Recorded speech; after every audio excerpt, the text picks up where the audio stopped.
Right विकास झा।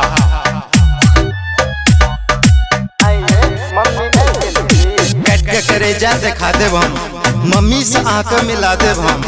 ओए होए शर्मा गलो की फोन कर दिली मम्मी ऐप गेली। आइए मम्मी ऐप गेली आहा मर खा लो की बात हमर सुनो ध्यान लगा के बज रहल छी अनुमान लगा के लागे रात कन खेलो ये मर सुत रहू न झंडू बम लगा के ये अलार्म लगा के सुत रहू न हमर सोना। हम सपना में देखलिया वह लड़की छी झंझारपुर शहर में बहुत नया लगे छी। जींस टॉप के चक्कर हटाओ साड़ी में आ बहुत सही लगे छी। सुन हमर भाई हमरा प्यार भ गेलो लड़की के चक्कर में मार भ गेलो। बारिश में भीज के गेलो हम भेट कर अगला दिन हमरा बुखार भ गेलो। हमर सोना हमर जानू आ पायल पहिरू या झुमका आ जे भी पहनबे बहुत अच्छा लगबे। हमरा पास और ठंडा नहीं लगते सब सही लगते जान मैं बिल बैसा देबे समामा।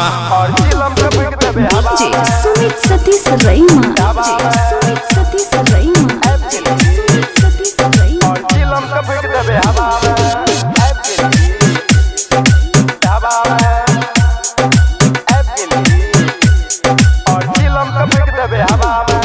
बर्थडे में हम आ तो इस करब हम भूलने जेबे बहुत मिस करब हम।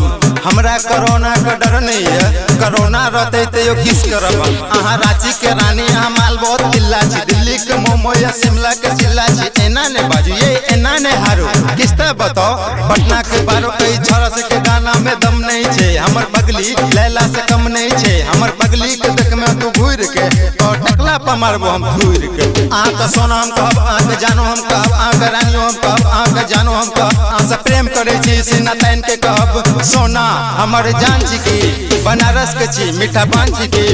मुंबई तने अहाँ के मिथिला घुमाएब हम पिज्जा तने अहाँ के चॉप खुआएब। जे अहाँ के देखत ओकरा देखेबे मुंह नहीं झापू बारात लगेबे हम। DJ Sumit Satish Raima, phone कर दिली मम्मी ऐप गेली